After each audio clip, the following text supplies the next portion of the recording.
வாழ்க்கையில் கண்ட்ரோல் பண்ண முடியாத ஒரே விஷயம் இந்த முடி கொட்டுறதா தான் இருக்கும்னு நினைக்கிறேன். அதுபடி கொட்டிகிட்டே கிடையாது.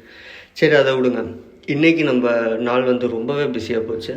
நம்ம ஃபார்மில் ஃபுல்லாக செடி மண்டி கிடந்துச்சுல்ல. ஸோ நம்ம ஃபாலோவர்ஸில் ஒரு நல்ல உள்ளம் ஒருத்தர் அதை எல்லாத்தையும் க்ளீன் பண்ணுங்கள், இல்லைனா உங்களுக்கு ஸ்கின் அலர்ஜிஸ் வரும் அப்படின்னு ஏதோ ஒரு ஒயிட் கலர் செடியை மென்ஷன் பண்ணி சொல்லியிருந்தார்.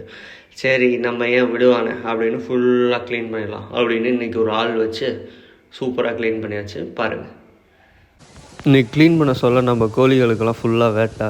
இன்றைக்கி பூச்சி புழுவெல்லாம் பிடிச்சி சாப்பிட்டேன், நல்லா தெம்பாக இருந்தாங்க.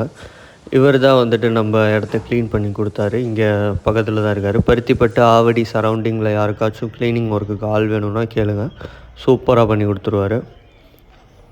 க்ளீன் பண்ணிட்டு இடமே பார்க்க சூப்பராக இருக்குது பாருங்கள். இன்னுமே நம்ம அந்த பாம்புகளுக்கெல்லாம் பயம் இல்லாமல் நம்ம ஃபார்முக்குள்ளே வரலாம். இது மாதிரி ஏதாச்சும் நான் ஃபார்மில் அப்டேட் பண்ணணும், இல்லை புதுசாக வேறு மாதிரி சேஞ்ச் பண்ணி பண்ணணும் அப்படின்னா கமெண்ட்டில் சொல்லுங்கள். நான் இப்போது நிறையாவே புதுசாக கற்றுக்கிறேன். ஸோ ஸ்டார்டிங் பிஸ்னஸில் எனக்கு ரொம்ப ஹெல்ப்ஃபுல்லாக இருக்கும். தேங்க்யூ.